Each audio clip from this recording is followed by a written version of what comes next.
We have a shocking scene from an Idaho courtroom at the sentencing of Vallow Daybell, the mother convicted of killing her children, Tylee Ryan and Joshua J.J. Vallow. She was ordered yesterday to spend the rest of her life in prison without the possibility of parole.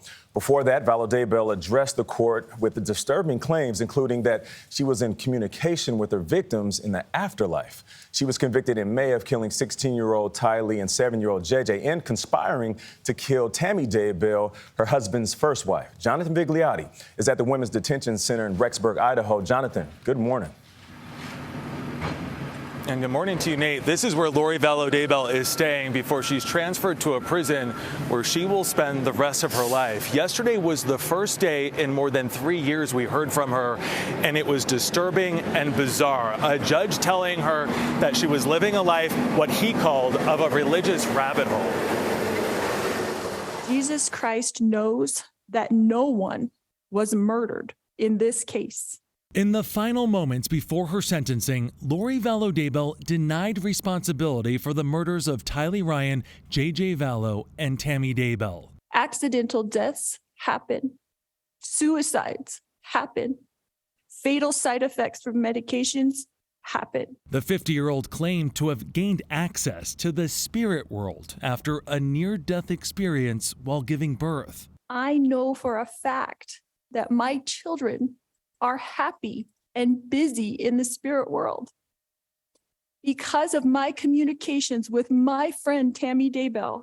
I know that she is also very happy. Judge Stephen Boyce handed down 2 consecutive life sentences for the murders of her 2 children and 3 consecutive life sentences for the conspiracy to commit murder of her children and Tammy Daybell. The most unimaginable type of murder is to have a mother murdering her own children, and that's exactly what you did. The judge heard impact statements from family members of all 3 victims. Vallow Daybell's oldest son, Kobe Ryan, told the court in a statement that his mother's actions will affect the entire family for generations. Tylee will never have an opportunity to become a mother, wife, or have the career she was destined to have. JJ will never be able to grow and spread his light with this world. Tammy Daybell's sister read a statement on behalf of herself and their father. As I leave this courtroom today, I choose to never think of you again. This is the closest thing we can get to satisfaction. Outside the courtroom, JJ's grandparents said they're hoping for similar results in the remaining trials connected to the crimes. We've got to finish this. We cannot stop. And of all of the things Vallow Daybell did say in court, not once did she say she was sorry. Meanwhile, her husband, Chad Daybell, faces identical charges. He will appear for trial early next year. He has pleaded not guilty, but if found guilty, he could be sentenced to death, Gayle.